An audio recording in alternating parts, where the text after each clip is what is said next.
¿Quién se está robando nuestros hijos? Esa es la conversación que vamos a tener en esta tarde. Si en algún momento alguno de ustedes, mientras voy hablando, se le ocurre una inquietud, un aporte, una pregunta que yo sea capaz de resolver, pues simplemente levanta la mano. Hablar de esto, pues tiene que ver con la vida de nuestras familias. Y la familia, pues es fundamental en el orden de la sociedad en la que vivimos.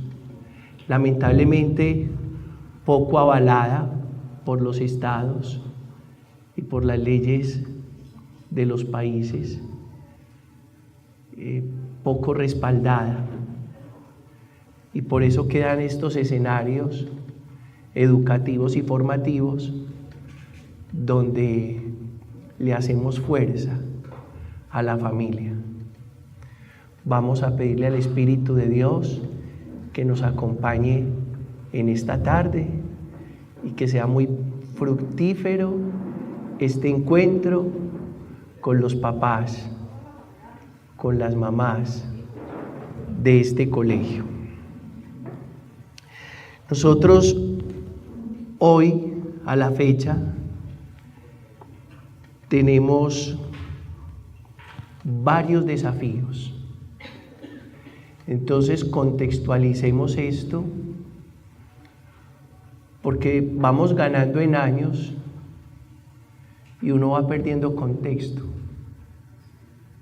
Por eso podemos decir de entrada que nosotros los adultos somos una generación muy bien preparada para educar una generación que ya no existe, que ya pasó.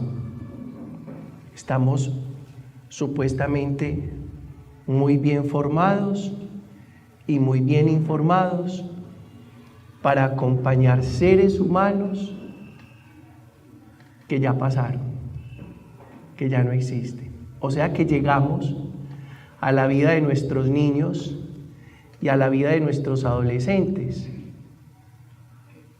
tarde. Primero, llegamos tarde. Segundo, llegamos analfabetas, creyendo que sabemos mucho y no sabemos nada.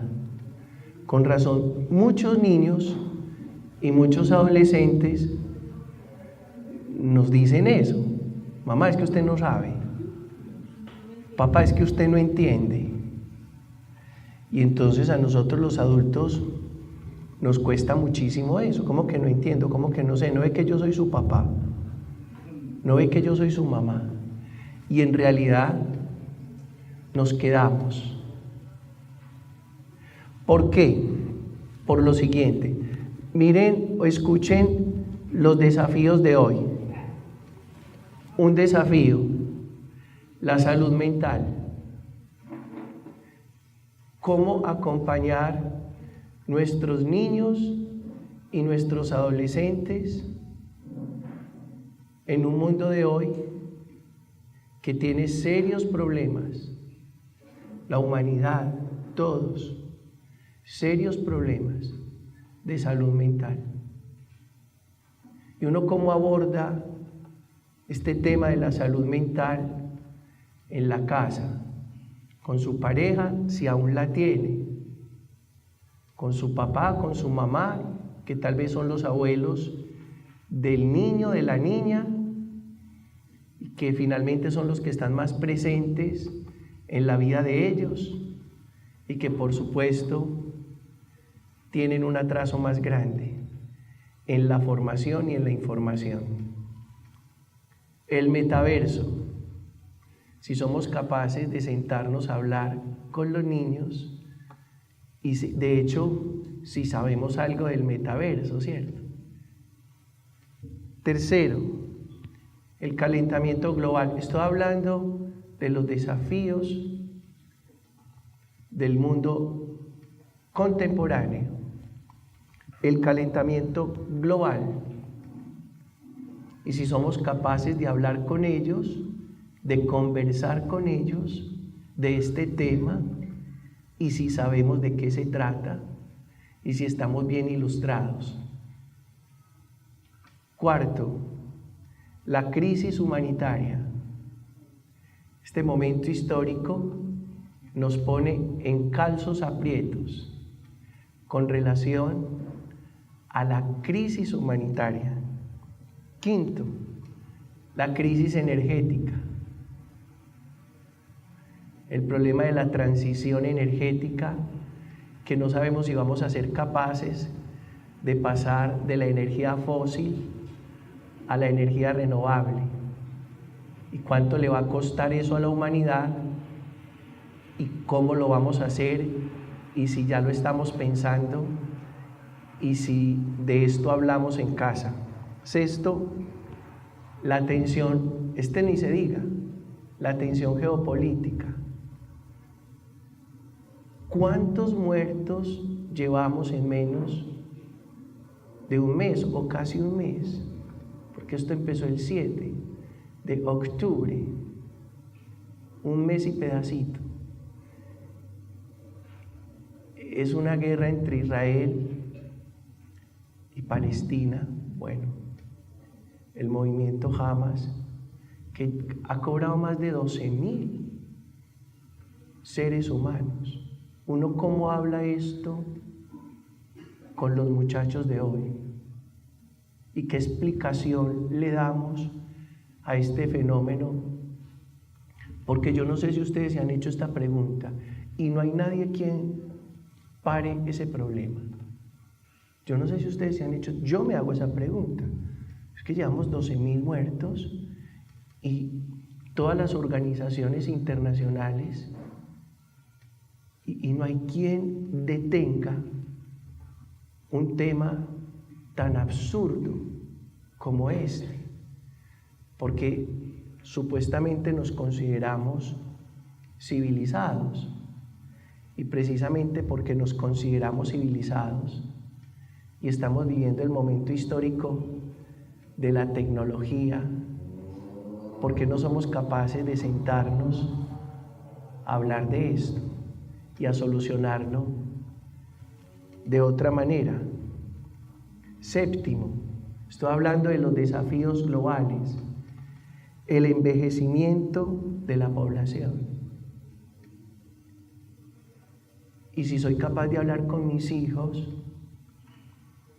sobre mis nietos, o de hecho ya mis hijos a temprana edad me lo hicieron saber, papá, mamá, es que yo no voy a tener hijos.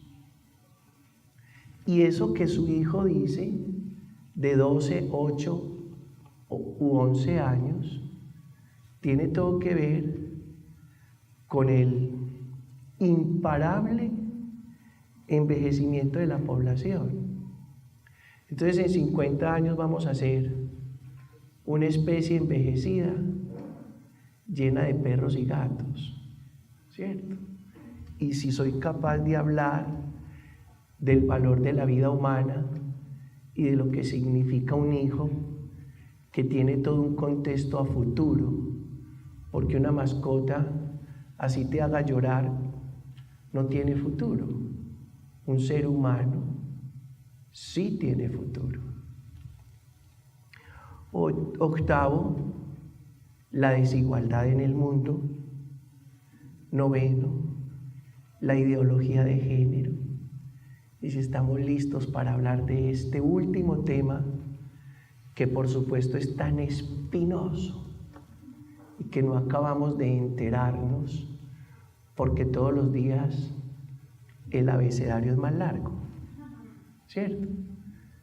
El abecedario es más largo, y lo digo con un respeto inmenso. Entonces, ¿cómo acompañamos a nuestros hijos? Les agradezco mucho que estén aquí. Yo sé que aquí están los más interesados como papás en la vida de sus hijos. ¿Saben quiénes no vinieron? Los que más necesitan escuchar hoy esto. Y lo digo con mucha paz. ¿Saben por qué? Porque eso pasa en los colegios. La vida me dio la gracia. Yo llevo 25 años en colegios. Desde que me ordené, empecé a servir en colegios. Y siempre es lo mismo. Los que asisten son los que más interesados están en sus hijos. Y los que no asisten son los que más necesitan estar. Bueno, de todas maneras, a ustedes muchas gracias por estar aquí. ¿Por qué? Porque se convierten en una esperanza para esta sociedad rota. ¿Por qué? Porque estamos asistiendo a una sociedad rota, agrietada en sus fundamentos, en sus valores, en sus principios, en sus virtudes. Y ustedes son testigos de ello. Entro a hablar de quién se está robando nuestros hijos. Primero, hablemos de un tema llamado prioridades. ¿Quién se roba a nuestros hijos? Una escala de valores y un cuadro axiológico que está patas arriba. Es decir, se nos volvió muy importante lo insignificante y se nos volvió insignificante lo importante. Ese es el primer tema.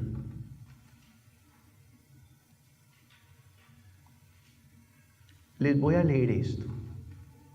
Un profesor, delante de sus alumnos de la clase de filosofía, sin decir ni una palabra, cogió un bote grande de vidrio y procedió a llenarlo con pelotas de golf.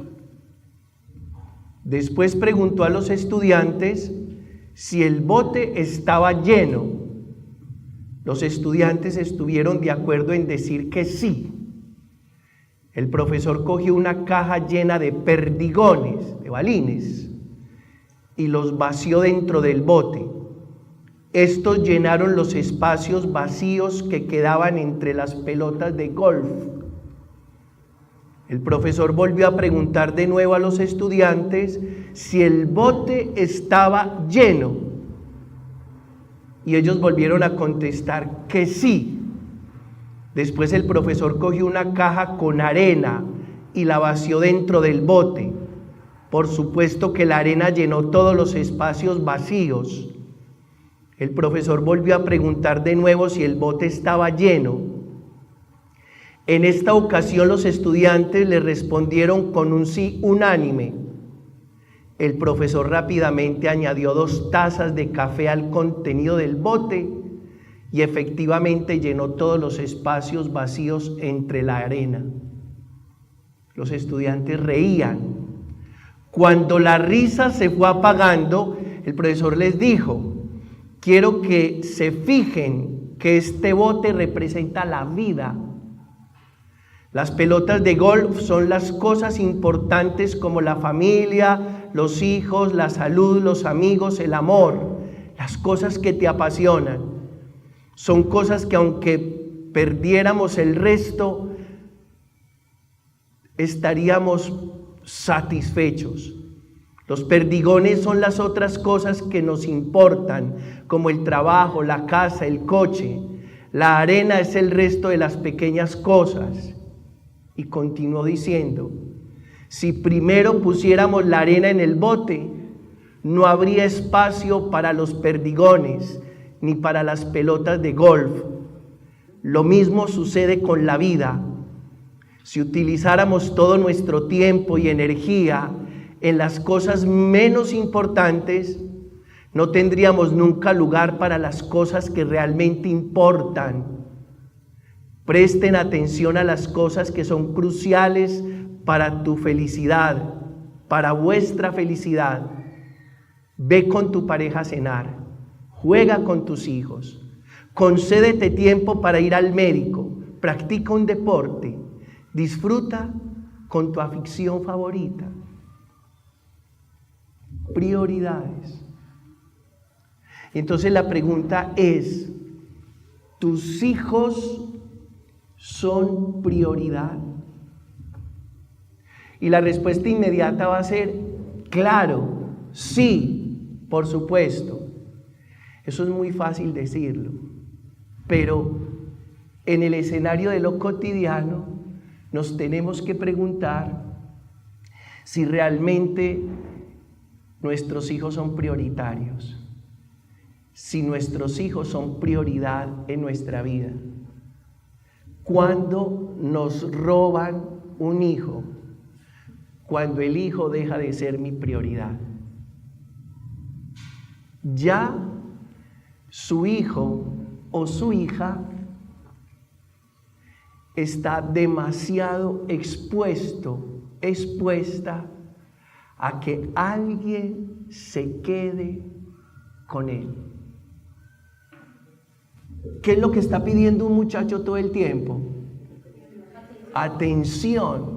¿Y cómo pide atención? Muy pocas veces de la mejor manera. De la mejor manera. Pocas veces un hijo le dice a su papá, papá, en realidad yo necesito que me dediques más tiempo. En realidad yo necesito que tú estés más atento a lo que me va pasando en la vida. Muchacho no dice eso. Él se rebela, él se vuelve desobediente, él se vuelve grosero, él se une a personas que no le convienen, pero con todo ese lenguaje, que no es un lenguaje adecuado, por supuesto, está diciendo, aquí estoy, pónganme atención, pónganme cuidado. Y entonces, ¿qué es lo que pasa con el papá y la mamá? Entran en una confrontación, en una pelea con ese muchacho. Es que este muchacho no hace caso, es que este muchacho es muy desobediente, es que este muchacho es muy rebelde, es que este muchacho es muy desagradecido. Miren nosotros cómo trabajamos de bastante y usted no valora el cansancio y el esfuerzo nuestro para que usted tenga todo y más. Ese es el discurso de ustedes, ¿cierto? Y entonces ya nos enganchamos con ese lenguaje inadecuado que está reclamando atención. Y se forma una pelea en la relación que hace que la casa se convierta en un campo de batalla. Y no solo hace que tu casa se convierta en un campo de batalla, sino que tu hijo comienza a distanciarse. Y se distancia y comienza a decir, es que yo a mi papá y a mi mamá no les puedo contar, porque yo en ellos ya no. ¿Ustedes para qué me invitaron? Ustedes ya se saben esto. Profe, papá.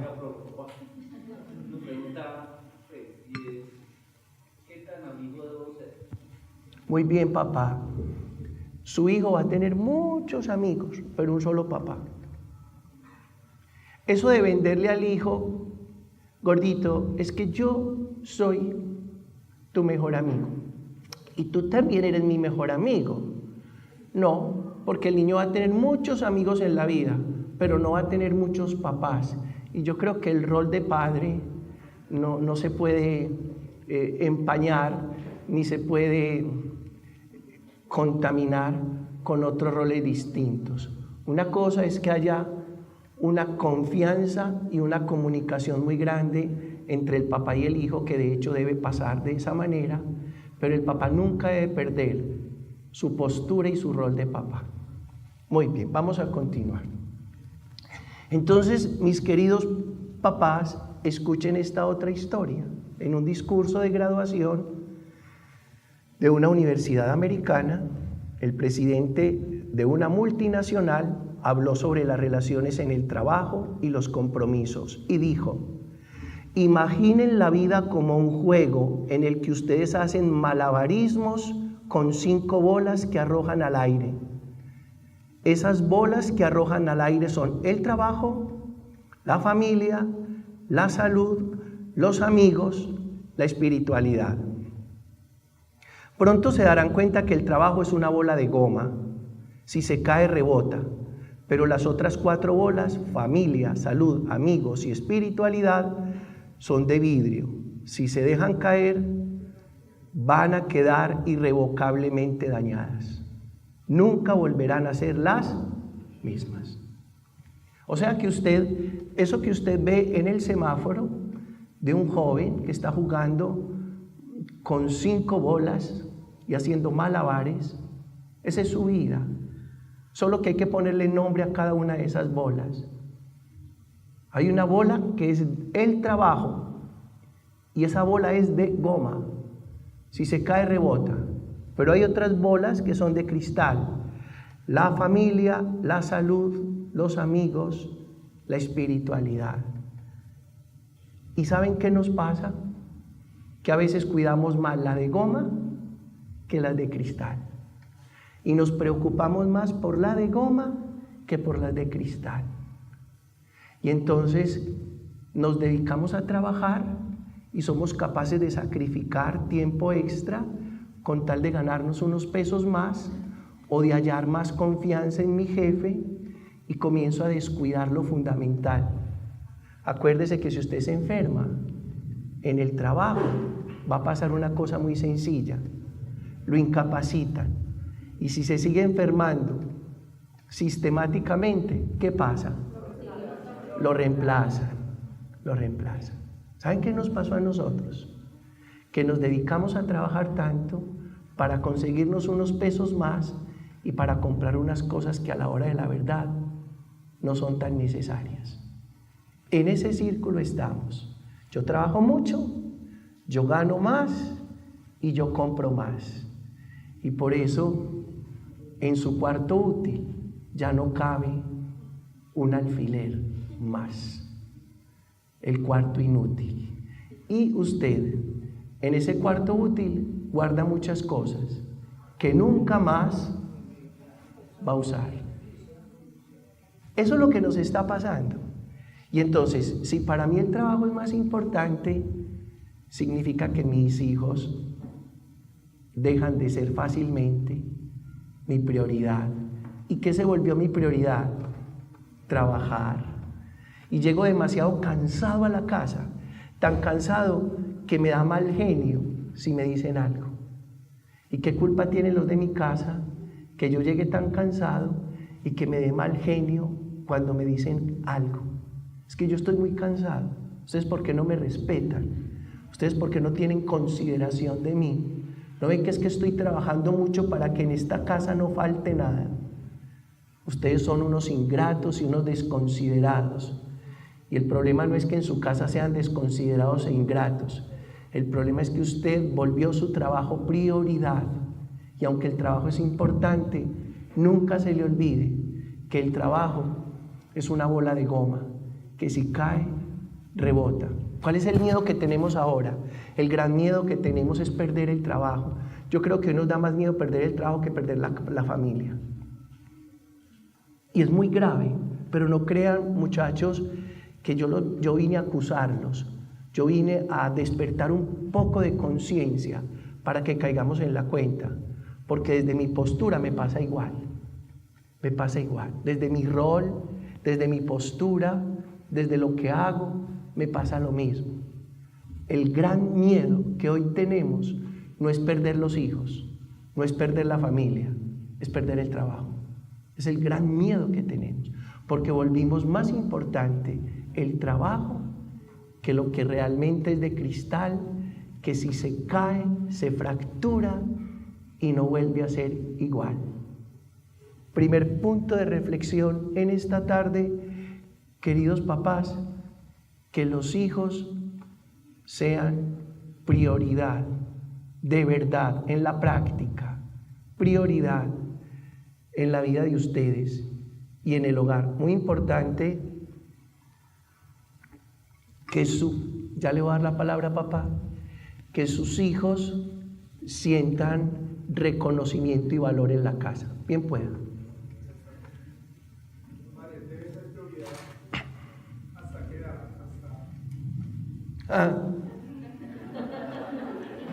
Vea, papá, puede sonar como suene, pero uno cree que cuando el muchacho salió de la universidad es que ya terminó. Y es mentira. ¿Por qué? Porque entonces se va a casar y usted vuelve a quedar enredado en el problema. Y porque va a tener un hijo y usted vuelve a quedar enganchado. Yo voy a decir una cosa, y es que los hijos son para toda la vida. Por supuesto, yo sé hacia dónde puede apuntar su pregunta. Por supuesto que llega un momento en que uno los hijos los tiene que soltar. Yo sé que su pregunta puede apuntar y es muy inteligente su pregunta, papá. Llega un momento en que uno los tiene que soltar para que ellos vuelen solos, para que ellos desarrollen sus propias habilidades. Porque un muchacho de 40 años todavía en la casa pidiendo mesada, pues horrible. A los muchachos, yo creo, y aprovecho, papá, su buena pregunta para decirles: eduquen hijos con raíces y con alas. ¿Qué es educar hijos con raíces y con alas? Raíces, valores; alas, sueños. Y uno no puede detener los sueños de un muchacho. Y a veces hay que empujarlos, porque ellos se pegan ahí en el nido. Y a veces hay que hacerlo de la gallina, papá. La gallina, cuando el pollito ya aprende a comer, la gallina comienza a picotearlo, para aburrirlo, para incomodarlo. Lo picotea en la cabeza hasta que el pollito se entera que es que ya se debe ir, ya no debe estar ahí, ya sabe comer solo, ya puede estar en otro lugar. Ojalá nosotros pudiéramos hacer ese mismo ejercicio con los hijos. Muchas gracias, papá. Segundo punto de reflexión, queridos papás: ¿quién se está robando nuestros hijos? Esta es muy dura. El ambiente familiar. ¿Qué tal que yo te diga que a ti se te está perdiendo un hijo y otro se está quedando con él porque el ambiente de tu casa es muy aburridor? ¿Y por qué el ambiente de tu casa es muy aburridor? Porque allí todo el mundo grita,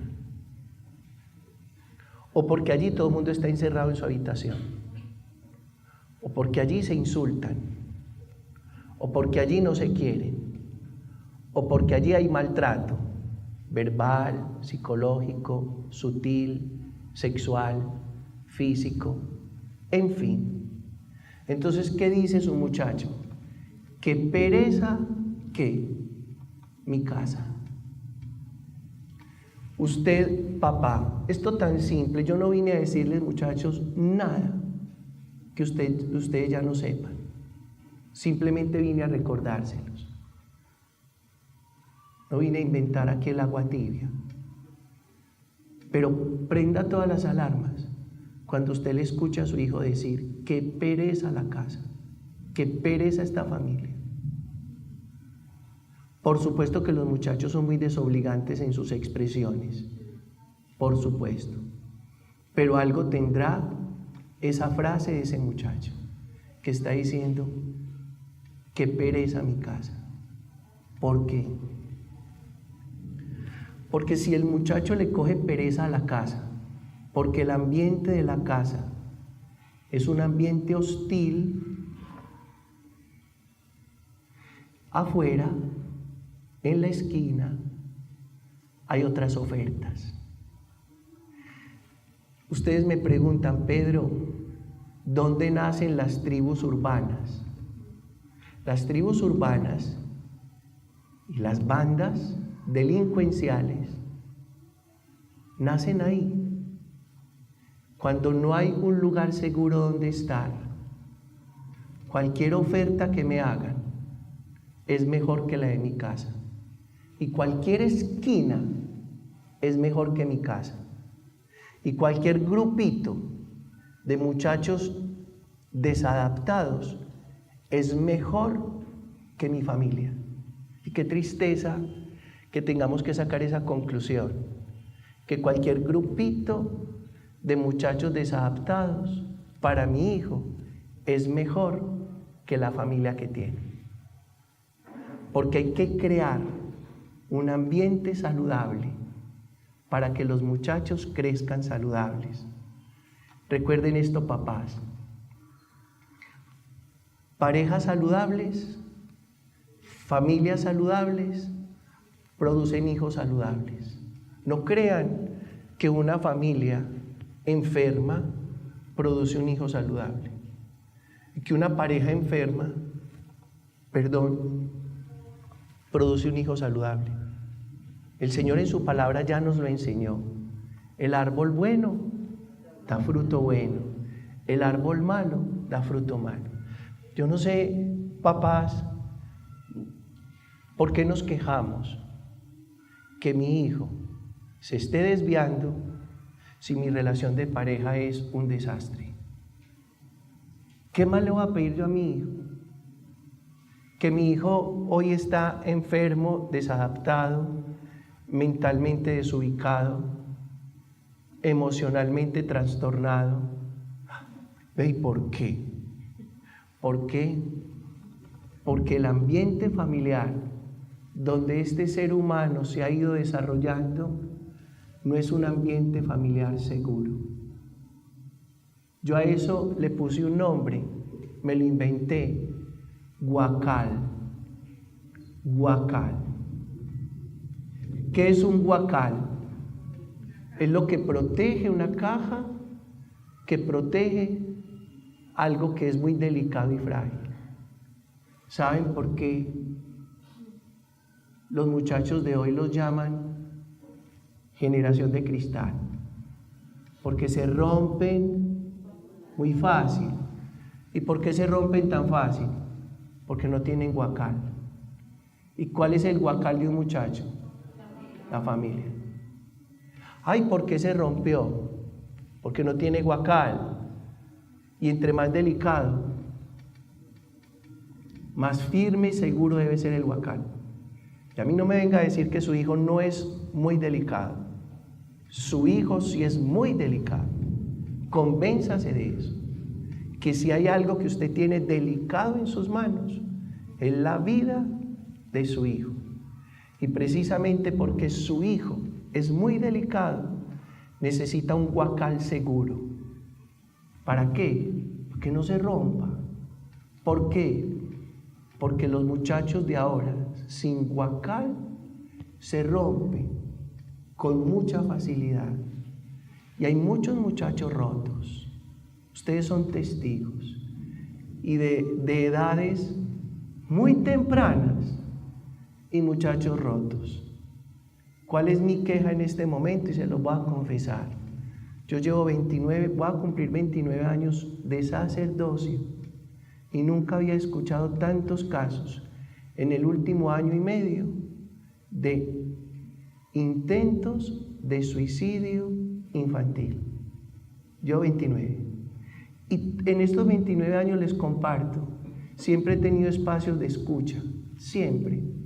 Y nunca había escuchado tantos casos de niños que se han intentado 1, 2 y 3 veces quitarse la vida. Rotos, agrietados por dentro, por falta de un lugar seguro donde crecer. Entonces, ¿quién se roba a nuestros hijos? El ambiente de la casa. El ambiente de la casa es lo que hace que a mi hijo se lo terminen robando. ¿Por qué? Porque este hijo ve con mayor valoración y admiración el jefe de la esquina. Eso es muy duro, que al jefe de la esquina le diga pa, a lo que diga el pa o el cucho, porque él es el que manda. Y lo que él diga yo lo hago, y lo que él me diga yo lo obedezco. Entonces cambió su referente paterno y se lo endosó a una persona que no sabe dónde está parada y que lo único que hace es hacerle daño a la sociedad. Y ese es el papá de ese muchacho. Porque a ese señor sí le obedece. Porque con ese señor, para las que sea, con el señor, para las que sea. Entonces me robaron mi hijo. Como padre de familia, como madre de familia, me robaron mi muchacho. ¿Y quién me lo robó? Un ambiente familiar que lo distanció. Yo les voy a compartir algo. Ahora estoy trabajando en Itagüí y la parroquia, el complejo parroquial queda al lado de un colegio. El colegio, el Orestes Índice. Y yo a veces voy al colegio por la mañana y una vez me tocó el cambio de jornada. ¿Saben qué pasó? Los muchachos no se iban. Entonces yo le dije al rector, ve, estos muchachos ¿por qué no se van? Y el rector me respondió, Pedro Justo, es un fenómeno nuevo. ¿Y tú les has preguntado por qué no se van? Sí, claro, les hemos preguntado. Y dicen, ay, ¿para qué voy a ir para mi casa? Ya no hay nadie. Ya no hay nadie. Yo no sé, ¿quiénes tienen aquí más de 40 años? Levanten la mano. Ustedes no tienen la culpa. Vean. ¿Ustedes se acuerdan que sonaba el timbre o la campana del colegio? Uno no veía la hora de llegar a la casa. ¿Saben qué, papás? Los muchachos hoy no quieren llegar a la casa. ¿Qué está pasando? No en el muchacho. ¿Qué está pasando en la casa? ¿Qué estará pasando en la casa que el muchacho no quiere llegar? Desembolata ahí. Y el rector y el coordinador académico y de disciplina tienen que decirle a esos muchachos, váyanse ya para que puedan entrar los de primaria. Ya váyanse. Los tienen que echar. ¿Cuándo a nosotros nos tenían que echar? Nosotros salíamos en bombas, como decimos los jóvenes. Salíamos en bombas. ¿Para dónde? Para la casa. Y no veíamos la hora de estar otra vez en la casa. Y tocábamos la puerta y sentíamos si la mamá estaba o no estaba. Porque si no estaba, experimentábamos un vacío. Ese vacío que nosotros experimentábamos en algunas ocasiones porque la mamá había ido a hacer una vuelta, es el vacío que experimentan los muchachos todos los días. Porque en casa no hay nadie. ¿Quién se está robando a nuestros hijos? Hay que ponerle mucho cuidado al ambiente familiar. Ahora yo les voy a dar una pistica. Y la pistica es esta. Vuelvan la casa de ustedes el lugar de encuentro de los amigos de sus hijos. No es el hijo el que se tiene que ir para la casa del vecino. Son los vecinos los que tienen que venir para su casa. ¿Qué va a pasar? Van a pasar varias cosas. Primero, el ojo del amo engorda el ganado. Y muy bueno saber qué está haciendo mi muchacho, qué están diciendo sus amigos, cómo se están comportando sus amigos. O sea que yo los conozco, yo sé quiénes son, yo sé cómo se mueven, yo sé qué dicen, yo sé de qué hablan, yo sé cómo se comportan. Y les hago un alguito, eso no es tan caro, un alguito. A los muchachos es muy fácil llenarlos con pan y Coca-Cola. Aunque ahora está muy cara, ahora todo está costosísimo. Pero, no, nada, de los alimentos ultraprocesados, no. Pero siempre es mejor que los amigos de mi hijo estén en mi casa, que no mi hijo esté en la casa de sus amigos. Porque es que yo no sé qué está pasando en la casa de los amiguitos o de los compañeros de mi hijo, yo no sé. Y el niño a veces dice, es que usted no me tiene confianza, papá. No, yo en usted sí confío, lo que no confío es en los que hay en esa casa. Yo qué voy a saber quién hay allá, y allá qué hacen, y allá cuáles son los hábitos o los vicios que tienen en esa casa. Yo en usted sí confío, no confío en las personas. Entonces, qué rico crear un espacio para los amigos de mi hijo en la casa. Eso por un lado. Y segundo, tener los hijos cerca y los amigos de mis hijos cerca. Eso es tan importante.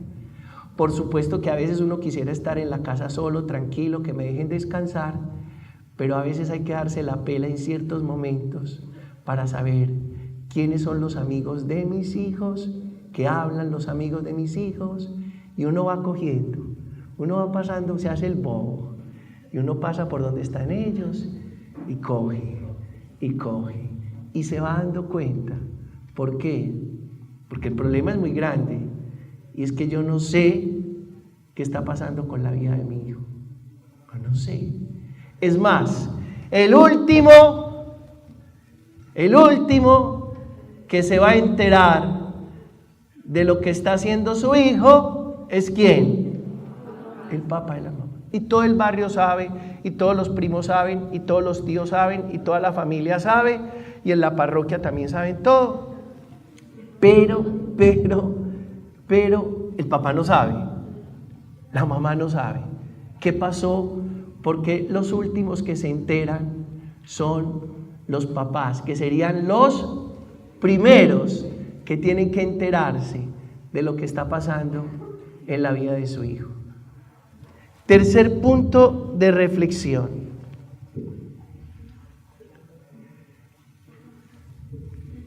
¿Quién nos está robando los hijos?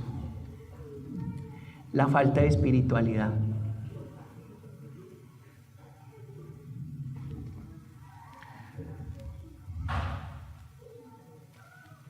En la casa suya.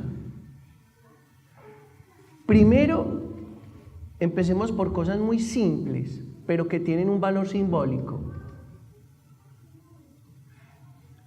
En la casa de nosotros, la sala la presidía el cuadro, el corazón de Jesús. Y nos enseñaron, yo no sé si yo estoy muy envejecido o qué, pero nos enseñaron a despedirnos cuando fuéramos a salir. Primero decíamos, papá, mamá, la bendición. Y después pase por donde está el corazón de Jesús y despídase. Y cuando vuelva, agradézcale que volvió. Entonces era un lenguaje piadoso, espiritual, religioso, que marcaba una pauta. Yo no sé qué cuadro preside la sala de su casa. Yo no sé cuál. Y cada uno hará su propia reflexión. Parece que ya eso es mañé. Es que eso ya no se usa. De hecho, les voy a contar cosas. Hay abuelos que se mueren. ¿Saben dónde llegan los cuadros y los crucifijos de los abuelos que se mueren? A la parroquia. Yo estoy lleno de crucifijos y de cuadros, porque nadie quiere heredar ese corazón de Jesús, y que a los hijos míos les da miedo de ese crucifijo.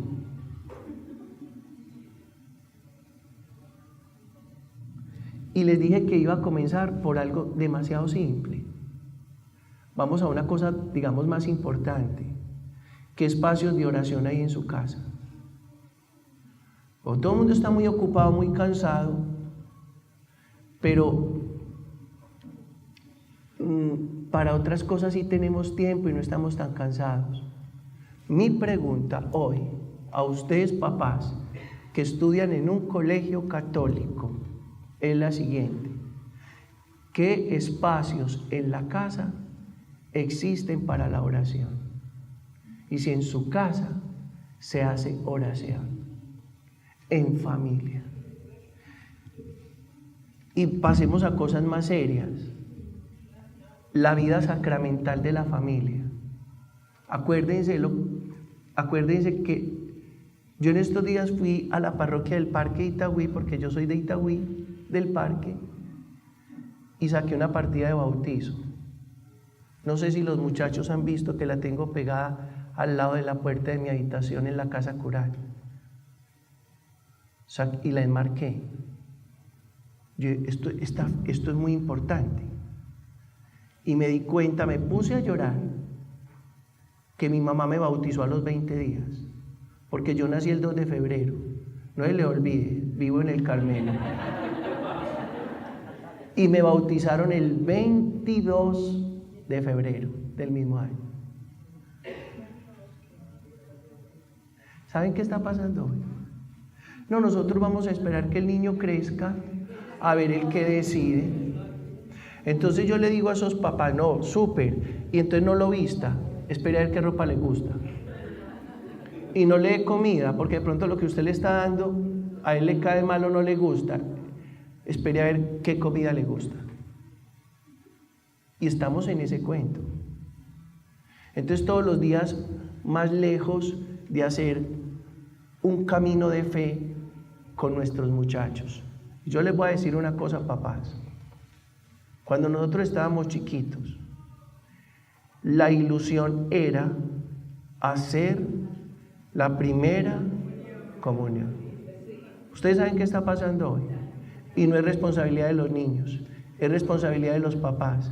Hay niños que en el colegio dicen, no, es que yo no voy a hacer la primera comunión. Y uno le pregunta a ese niño o a esa niña, ¿y tú por qué no vas a hacer la primera? A mí no me gusta eso. Pero eso no es problema del niño. Eso es problema de la familia. Y es problema de los papás. Y es responsabilidad de los papás. Porque los niños se ilusionan con lo que sus papás los ilusionan. Acuérdense de eso. Un niño se ilusiona con lo que su papá lo ilusiona. Entonces es muy triste que hoy, que antes, lo que queríamos los niños, la ilusión de un niño antes era hacer la primera comunión. La ilusión de un niño hoy es quitarse la vida. Estamos de polo a polo. La ilusión nuestra era hacer la primera comunión. La ilusión de un niño es que no quiere vivir, es que yo me quiero matar, que yo no quiero existir. Ahora, no es que, y tengo que hacer esa salvedad, no es que yo le voy a enseñar a mi hijo a que ande con una Biblia bajo el brazo, ni a que rece el rosario 3 veces al día, no. Porque ni tan cerca que queme al santo, ni tan lejos que no lo alumbre. Pero yo a mi hijo le tengo que dar contenidos de fe y le tengo que dar contenidos espirituales. Les voy a decir por qué. Porque la fragilidad del ser humano en lo emocional solo puede ser fortalecido con lo espiritual. Diga después de mí, la fragilidad del ser humano en lo emocional solo puede ser fortalecido en lo espiritual. Por eso, escuchen, papás, las nuevas generaciones crecen con una fragilidad emocional tremenda, porque no les hemos enseñado que se pueden agarrar de la fe. Y les voy a contar esta historia. En un colegio X me abordó una mamá y me dijo, padre, urgente, necesito hablar con usted. Por supuesto, siéntese, ¿qué necesita? Padre, es que mi papá se murió hace un mes y yo era la contemplada de mi papá.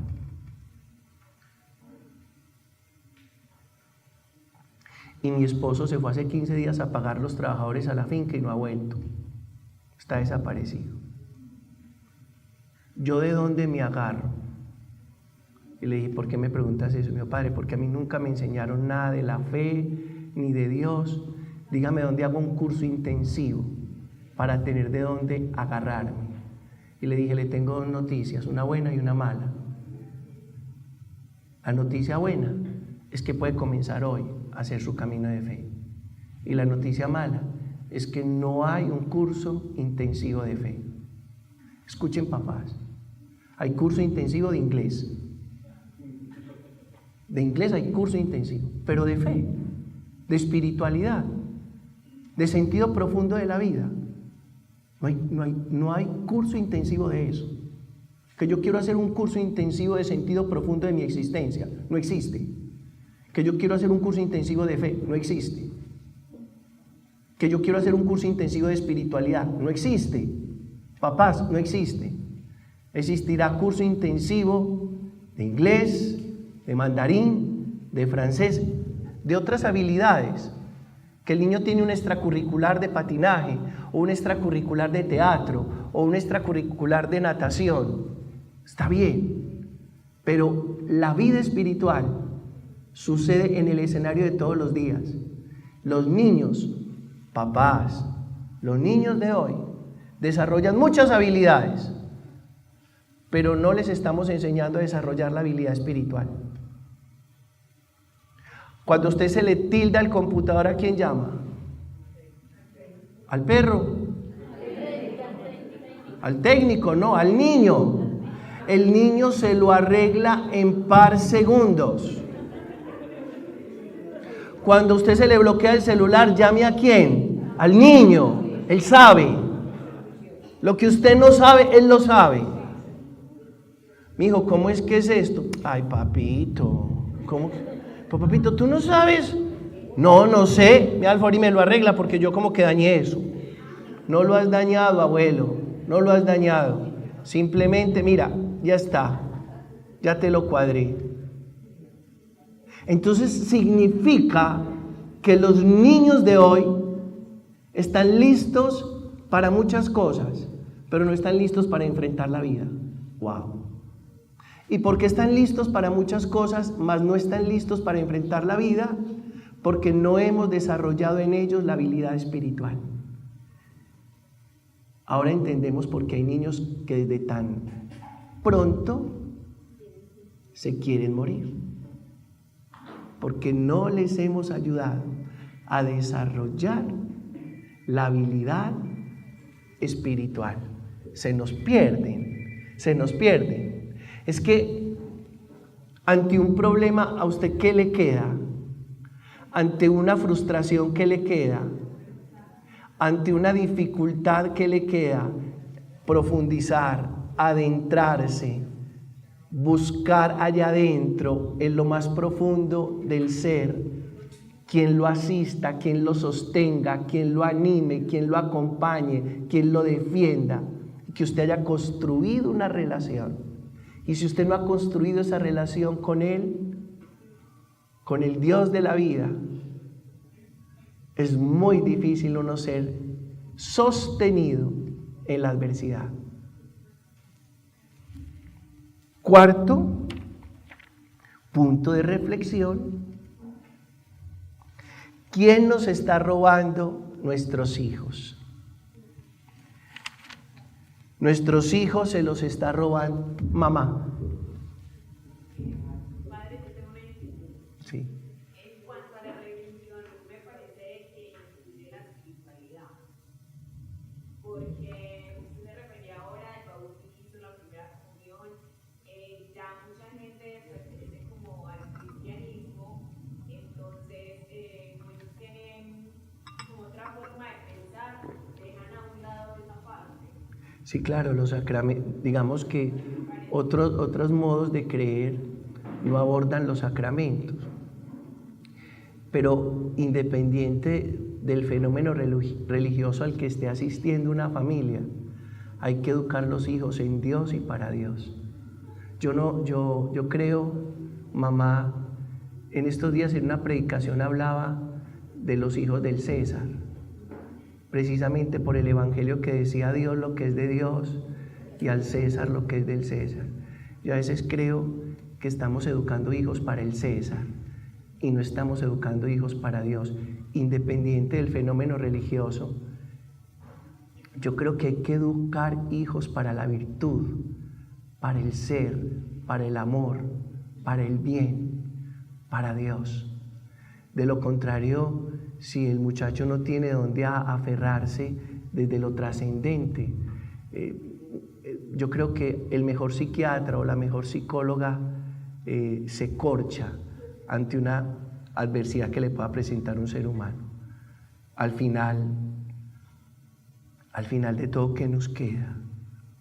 Y se lo estoy diciendo a creyentes y no creyentes. Pero al final de la vida, ¿qué nos queda? Al final de la vida solo queda Dios. Solamente queda Él. Puede que no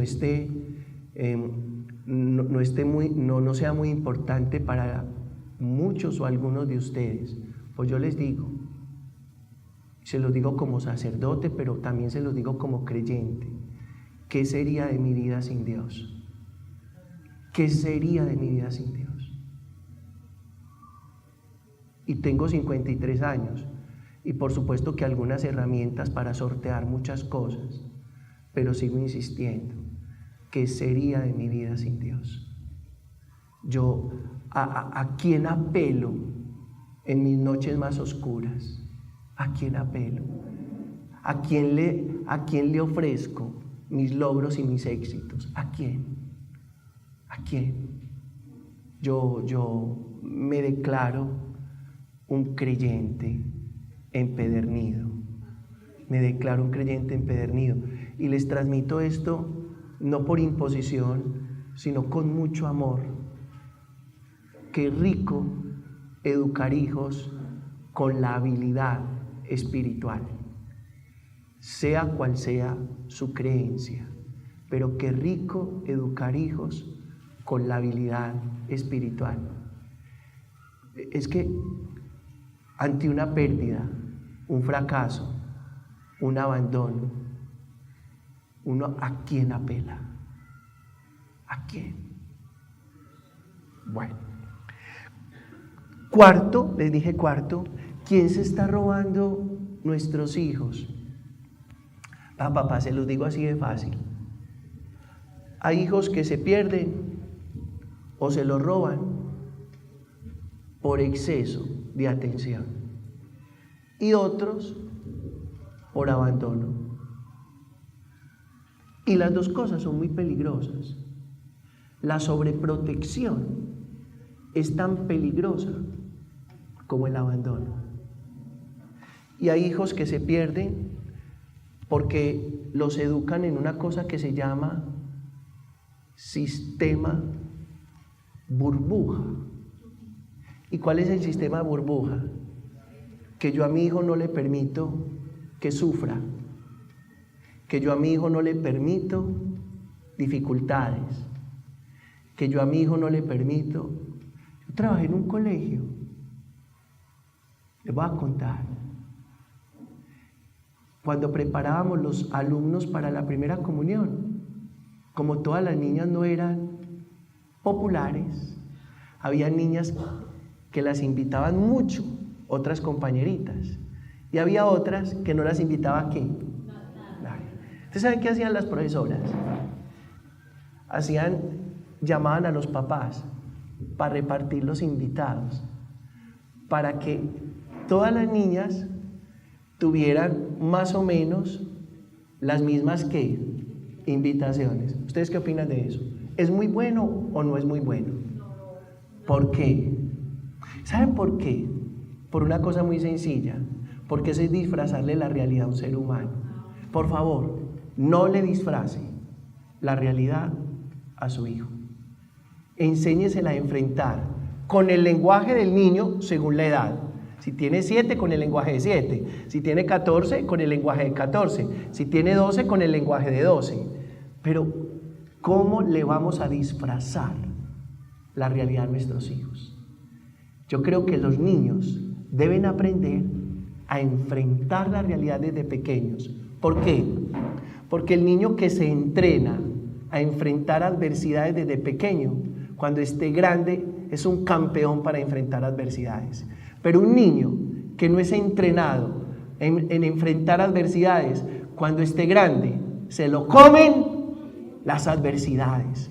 Yo creo que desde pequeños tenemos que entrenar al ser humano para enfrentar la adversidad sin que eso lo desanime, sin que eso lo desesperance, sin que eso lo desestimule. Nada, Vamos, que es que yo voy a ir al colegio y yo hablo con esa profesora.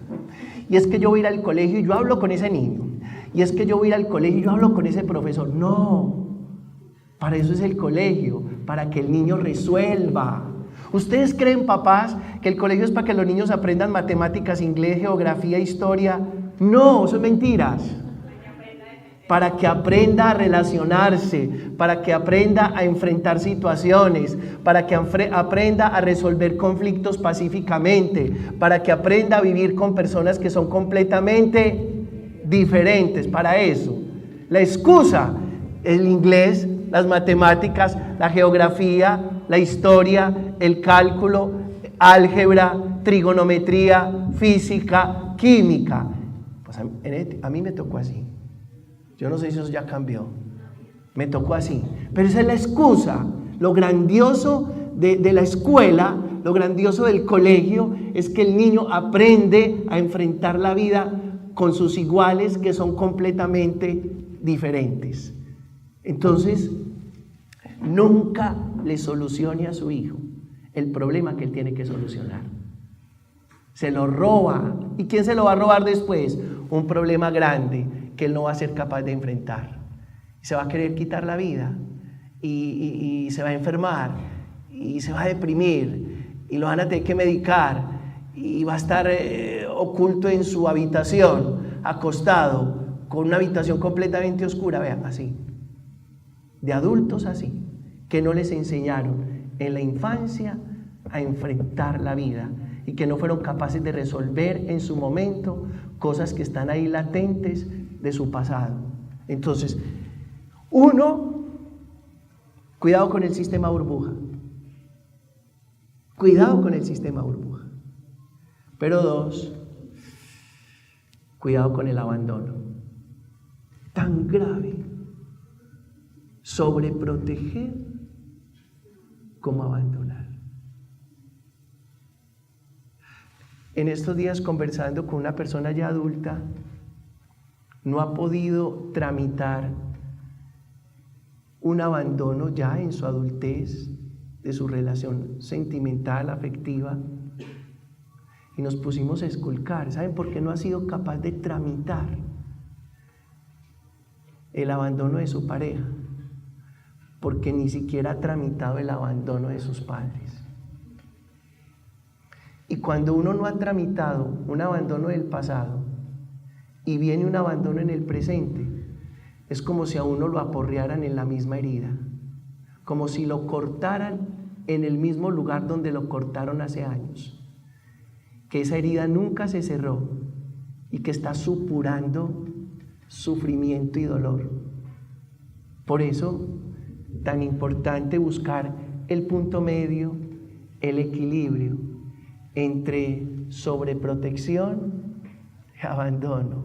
No lo abandones, no lo sobreprotejas.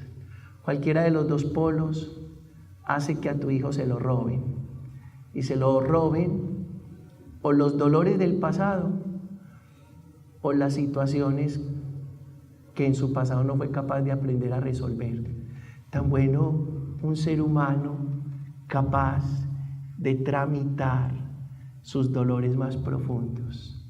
¿Cómo se le enseña a un ser humano a tramitar sus dolores más profundos? Desde la infancia, desde que es un niño. Cuando le doy herramientas, cuando no soluciono por él, sino cuando le doy herramientas para que solucione. Ya voy terminando. Quinto punto de reflexión. ¿Qué hace que nuestros hijos se pierdan? Yo les voy a preguntar una cosa, papás. ¿Ustedes qué quieren? ¿Hijos pensadores o hijos consumidores? ¿Cómo? Pensadores. Muy bien. No, pensadores. Y les voy a decir por qué. Si usted le enseña a su hijo a consumir, su hijo no va a tener que pensar. Y si usted le enseña a su hijo a pensar, su hijo no va a tener que consumir. ¿Qué quiere el sistema en el que nos movemos? ¿Que usted consuma o que usted piense? Que consuma. Claro. Y entre más consumimos, menos pensamos. Y la pregunta es, ¿cuántos libros tiene su hijo en la biblioteca que ya ha leído? ¿O cuántos cacharros que nunca ha usado? Hagámonos esa pregunta. ¿O libros que mi hijo ya leyó? ¿O cacharros que ya no usa? ¿Y saben qué nos pasa? Que tal vez nuestra casa está más llena de cacharros que no usamos que de libros que ya hemos leído. Y yo me detengo para decirles, si usted educa a un hijo consumidor, téngase fino, porque entonces no va a tener un hijo pensador. Y entre más piense su hijo, más, escuchen esto, más crítico se vuelve frente a la realidad. Necesitamos muchos seres humanos críticos, no criticones, sino críticos. ¿Qué tan bueno un ser humano crítico que no trague qué? Entero. ¿Qué dicho un hijo así? Un hijo crítico. ¿Y de dónde bebe el crítico? ¿Dónde bebe el crítico? En la lectura. El crítico bebe en la lectura. Sin lectura no hay crítica seria. Usted puede volverse una criticona y puede volverse un criticón y puede volverse una persona que nada le parece, que nada le gusta. Pero eso no es ser crítico, eso es ser criticón. ¿Qué es ser crítico? Una persona que bebe de la lectura es crítica y no traga entero, porque es capaz de pensar y es capaz de pensar por sí misma.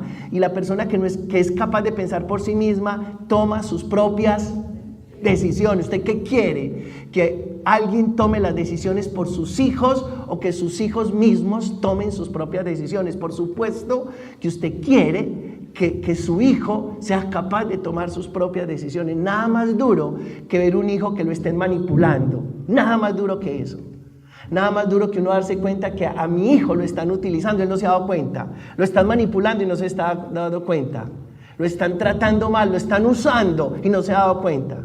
¿Por qué? Porque no ha desarrollado su espíritu crítico. ¿Y por qué no ha desarrollado su espíritu crítico? Porque no lee. ¿Y por qué no lee? Porque está más entretenido con las cosas que le compran en la casa. Sexto, me estaba enojando. Sexto, papás, ¿qué vamos a hacer? No con la tecnología. Aquí tengo una tabla, aquí tengo un celular, aquí tengo un micrófono. Con el tecnologicismo. La tecnología no es mala, pero cuando todo lo pongo a depender de la tecnología, caigo en el tecnologicismo. En estos días en una mesa estábamos almorzando 6 personas y todos estaban al celular. Todos. Entonces yo dije, así nos querían ver y así nos están viendo. Entonces estamos muy pendientes de los de lejos y muy despreocupados de los de cerca. Yo creo que la tecnología es muy importante, pero hay que racionar la tecnología. Y ahí les dejo el dato, fíjense, ¿cuál es el tetero tecnológico? Computador, un celular. El niño está amnesiando o está llorando, dele el celular suyo para que se tranquilice. Y los que saben, los que hicieron este aparato, dicen que una persona solo después de los 14 años debe tener un celular. Antes, no. ¿Eso se está cumpliendo? No se está cumpliendo. Los que lo dicen, los que se hicieron ricos con esto,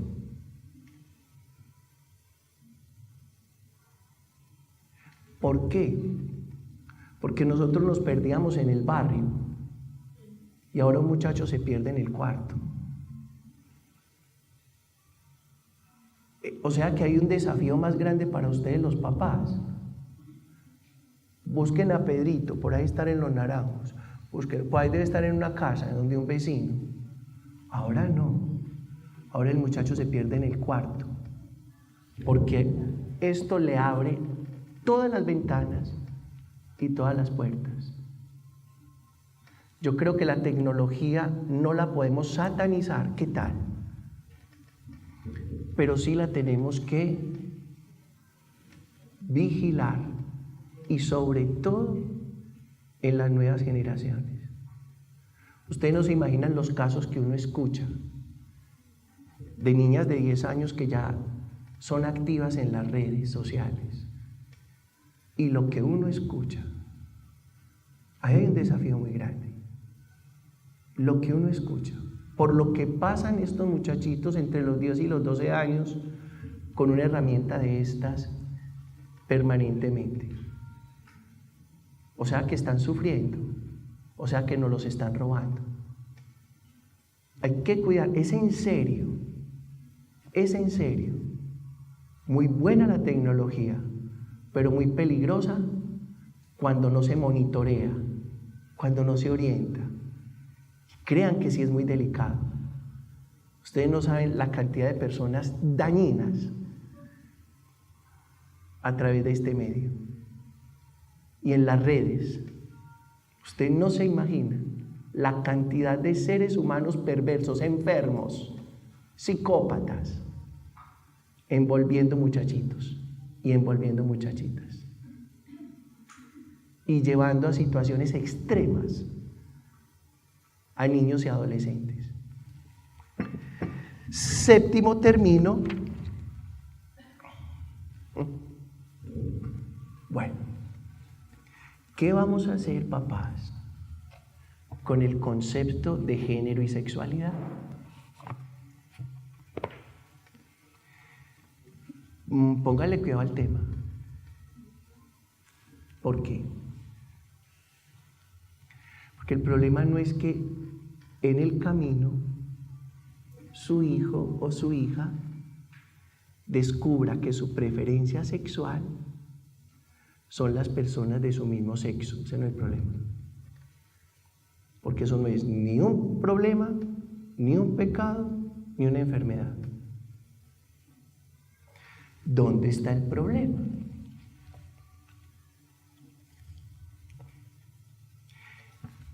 Uno, que los muchachos están muy expuestos a transitar por ese abecedario tan largo, sin tener claridad de lo que está pasando con ellos. Simplemente por una moda, se volvió viral, no hay orientación, no hay acompañamiento, no hay responsabilidad. Y por ahí, qué tristeza que un muchacho o una niña tenga que transitar por todo ese abecedario tan largo, porque no ha tenido quien la oriente, la acompañe, la quiera, la apoye, la informe, la forme. Y ustedes ya saben que fluido, que heteroflexible, que bicurioso, que no binario, un mundo de cosas que nos tenemos que poner a estudiar todos ya ese tema, porque ni ustedes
y yo lo conocemos a fondo.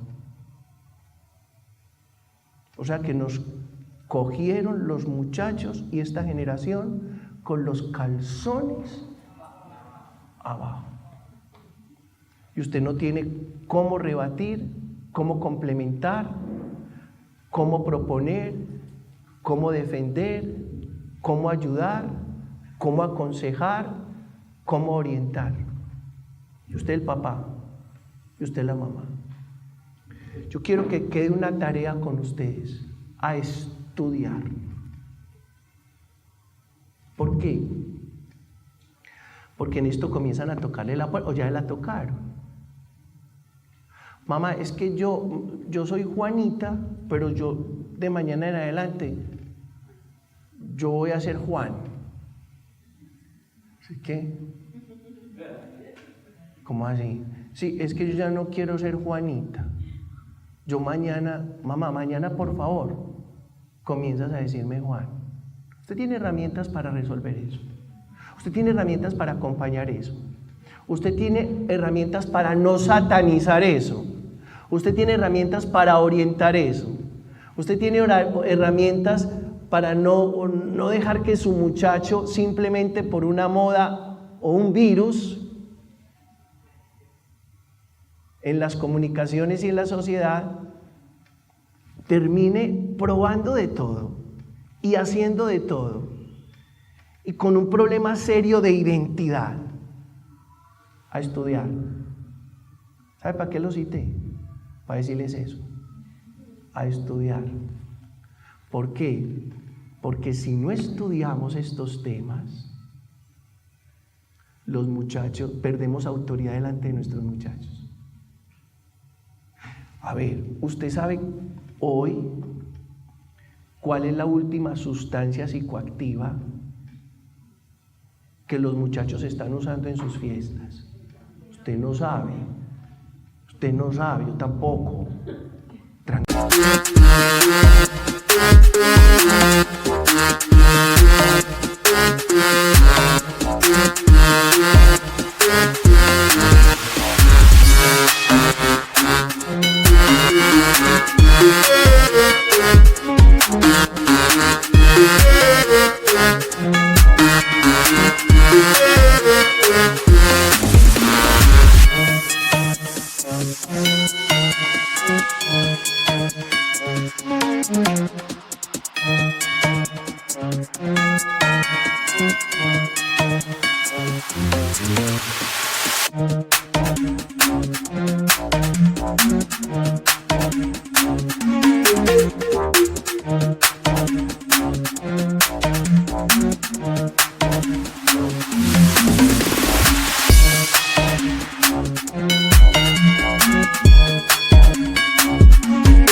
Es que no sabemos. Y que uno puede ponerse un papelito en el ojo y ya. Papelito en el ojo. Y que eso no huele a nada, no sabía nada. Y que el muchacho llega a la casa como si no hubiera pasado. Ya sabe. A estudiar, a consultar, a prepararnos para que nuestros hijos no queden en manos de quien no luchó para que ellos sean lo que tienen que ser. Les voy a contar una cosa, estoy terminando. Usted demora 15 años para educar a un muchacho y en la calle se demoran 15 minutos para robárselo. Usted se demora 22 años para educar a un muchacho, 23 años y ya lo está sacando de la universidad. Y en la calle en 5 minutos le desbaratan todo lo que usted hizo en 22 años o 23 años. Y usted va a permitir que eso pase. No permita que eso pase. ¿Y por qué no va a permitir? No va a permitir porque voy a estudiar, porque me voy a informar, porque voy a acompañar más, porque voy a estar más cerca, porque quiero ser más cercano, más amoroso, con más un ambiente de mayor confianza con mis hijos. Porque yo quiero que mis hijos sean los hombres y las mujeres que Dios soñó desde antes de la creación. Muchas gracias a todos.